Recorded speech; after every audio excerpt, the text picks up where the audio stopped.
Jmikola reporting live from the kitchen. It is smack dab in the middle of Labor Day weekend, and there's a lot going on. If you're up by the Go Checks tomorrow, I hear there's a pool party. More details on that in the comments. What we've got here is a personal request from Mrs. Cynthia, and she asked, was it going to be one of the nights with the Bellini Cipriani, thank you, Michelle, or perhaps something a little more nostalgic. And here we are offering nostalgia as a service at Happy Thursday Enterprises, even though today is Sunday night. So we've got on the menu tonight a Port of Call from Tom Macy at the Clover Club.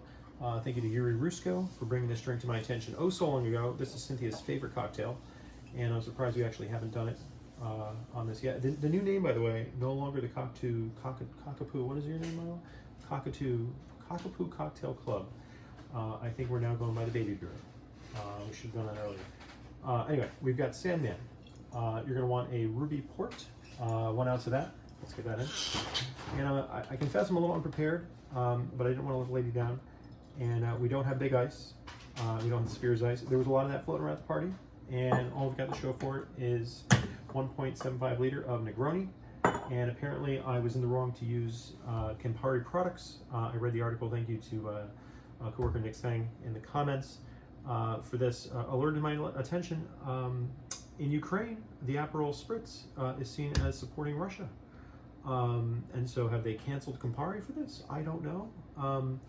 But you don't need to use those ingredients. So we're using different gins here. Anyway, we'll get to that in a separate, I don't want to get political here, but there's a whole interesting article that I'll share about that. And I do appreciate when we sub out the common cocktails anyway. So if you're trying to do Aperol Spritz without using Aperol and use some other ingredients, I think you could really shine there. And it'll probably be better than Aperol Spritz if it's made by a competent bartender. So let's go in with 1 ounce of the Ruby Port. Okay, we're doing 1 ounce of, and this is the house gin that we use typically at the Bureau. Folks remember, typically went to Costco. Kirkland brand, I can't tell if this was refilled in Tanqueray bottle or if it's actually Kirkland, because sometimes it's cheaper to actually get the Kirkland. Or sometimes even cheaper to get the regular brand, but the Kirkland is great. I want to say it's like 19. It's south of 20 bucks, and you're getting about this much gin, and will stand in a pinch. It does fine for these drinks. So we're going 1 ounce here, 1 ounce of each. Now next, we're going to need 3/4 ounce of lemon juice. So we got this, and if you got this is the Chefin brand lemon juicer.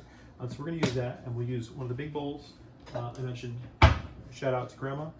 For these, got those nice bowls there. We were using this lemon earlier for some other dishes, so we're actually gonna slice it up here and try and do half. And so usually you want a whole half there, and I like to cut off the nubbin right there and just we'll compost that later.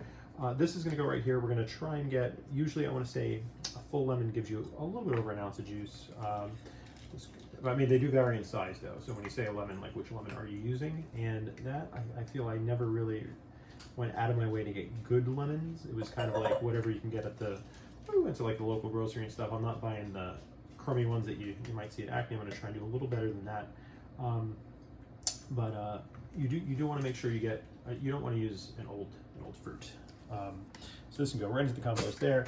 Let's see how much this is. We're looking for 3/4. Are we going to hit it? Hit it. It's like a half. See, now if this wasn't a special evening, I might be tempted to just call it at that and not go further, but I'm actually going to go with the full 3/4 here because Cynthia deserves this. So we're going right in there. Go right in here. Okay, to push over the boundary. Oh, we're just going to need a little bit more. Just get it out of there. Get it out of there. And judge's ruling, that is 3/4. I don't know if you can see it on there, but it's the OXO measuring cup here. It does a great job. Okay, so that's 1 and 3/4. Next on the menu is going to be a half of simple syrup, and for that we have the trusty saucepan that still has reheating some Jaja meat in there. So we're gonna get this. Now for syrup, you're gonna do a 1-to-1, and we don't have a lot of sugar left over. Okay, so this is from 11 Madison Park. This was the thank you, and it was, I believe this is once oatmeal. It is now our sugar jar, and this is a cool little sugar jar. I'm happy to have this. We are going to mix this with about equal parts. I want to say equal weight is really what it should be. So let's break out our little scale here. You don't want to screw this up, ladies and gentlemen. So let's, we do need a dry receptacle, and that's why triples is safe. So we're gonna put this right in here, okay? We are now gonna tar, no, I did this wrong again, okay. Let's put this right here, we'll go this, tar, how much we got here. All right, worked hard, get this all in there. Okay, that's about 12 grams. 12 grams, we're gonna get 12 grams of hot water as well. And that would be crazy if I did that. No, we're gonna go right into the dispenser here. It should not be too much water. And now we'll just rinse this out. Okay, now back to tar, it should be about 0. Boom, it's 0. We're gonna go right to 12. Oh, it's hot, it's not water. Okay, 17, a little bit more than we needed. Let's go in and stir it up. Get that in there. And this is gonna go right into the saucepan, and we're gonna right on the fire. Put a little bit more water in there. I'm not too worried about that. And just a little bit. Okay, now we're gonna shake this up. We're gonna put this over the fire. We got a couple of guys going here. Whoa, those are pretty hot. Get these out of the way. And let's see if I can do this without destroying the whole. We're gonna go over to the stove cam. And you can see this is gonna be in there. I'm not gonna leave it there because this is a little ridiculous. So I'm just gonna try and put this back where it was. Got a good system going here. I'm not gonna try and disturb it. We're just bringing this water up to temperature. We just want it to totally dissolve in that sugar. Sugar and syrup. Mile has been walked. That is taken care of. If I'd known, I'd be wearing my comfy slippers right now. But I'm still in my day clothes. But when you get into the night clothes with little shorts, little shirts, your shui your shui ku, night pants, that's good. We're gonna make sure we turn off the fire. That would be nice. And let's pour this right into here and see how much we came up with. We're only looking for a half. We're only looking for a half. And is it gonna be a half? Yes. Now, what I didn't mention, I'm just going right back in. This recipe actually calls for cinnamon. And so we need some cinnamon sticks. So we're gonna take a cinnamon stick and get a big guy. And we're gonna get our microplane grater. So typically you're gonna wanna steep this stuff. And we don't have access to time travel yet. So we're not gonna be able to steep anything, steep the syrup in the fridge. Instead, we're gonna go right into just trying to get some cinnamon into the syrup. And that's the way we just get some fresh cinnamon right in there.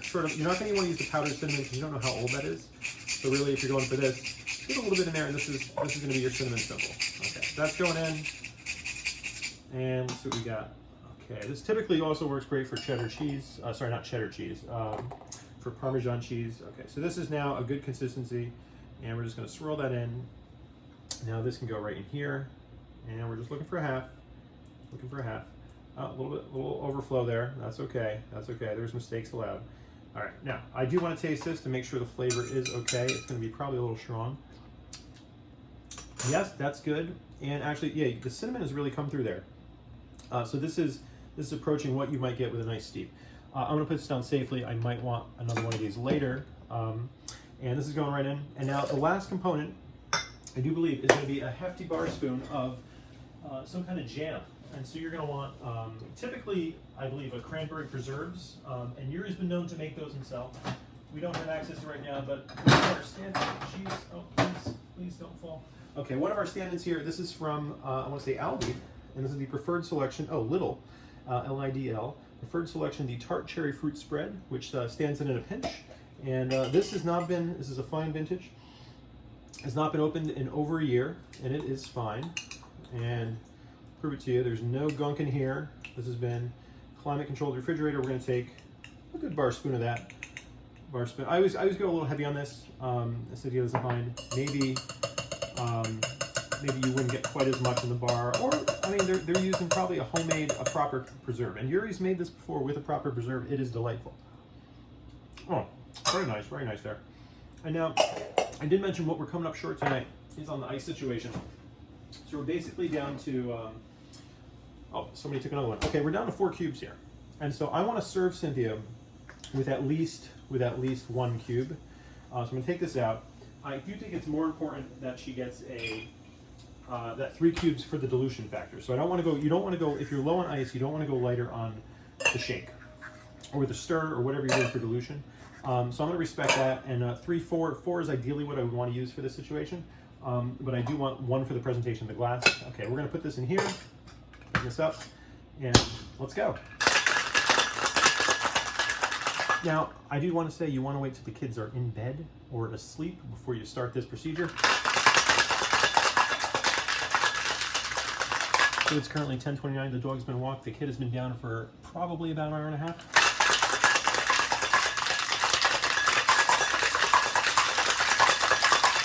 I say I'm proud of Millie. In the clear, this is now the frost is going to come out here.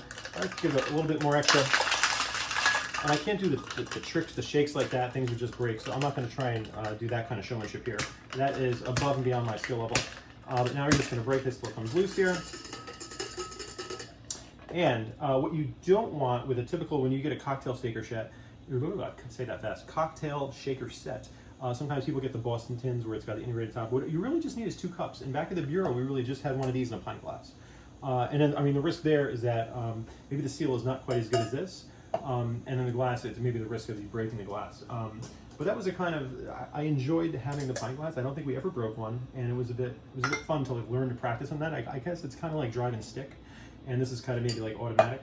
But it's still better than the Boston shakers, because that's a difficult ride, any way you look at it.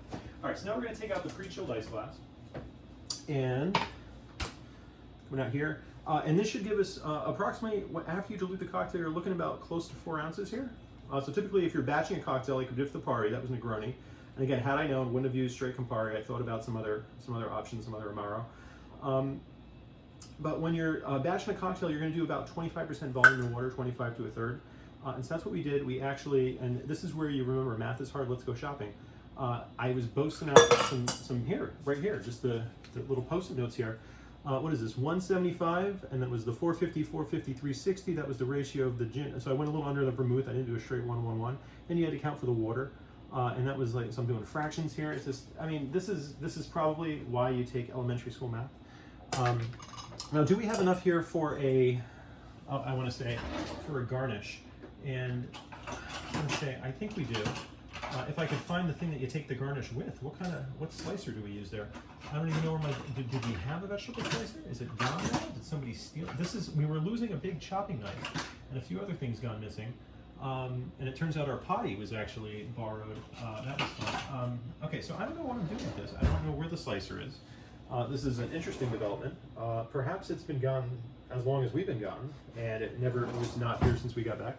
Okay, so this lemon, I guess, is surviving another day. What we do want, though, and what we're not going to skimp on, they're up here somewhere. All the way in the back, past the ghost pepper blueberry hot sauce. Why do I have that up there? Okay, we got some honey. There they are, the originals. The Luxardo Maraschino Cherry. Now these are just, oh boy, get some oomph for that. These are great. Put them on ice cream, put them on anything. There's a lot of brands of maraschino cherries, and there's some good varieties. Matt Gojek, as a housewarming gift, I believe for Yuri and I got us some.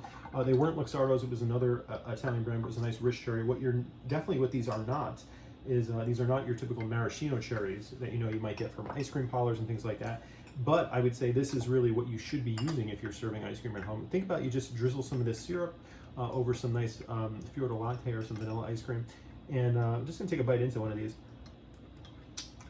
Just a rich luxuriousness that it just paints your, it's like the Vidal grape. Ooh.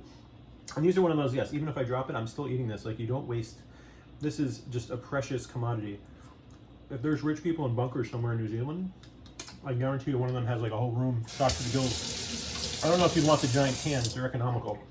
You could buy these for about $100. You get a giant can that looks like army grade like meal kit, and that'll be a very economical way to get a bunch of these. But these jars, typically, I want to say maybe you're doing like 2 for 35 to 40, unless there's been inflation since. Anyway, we're doing 2 of these since I haven't bought these in a few years, so it'd be interesting to go back and see what they're charging for these now.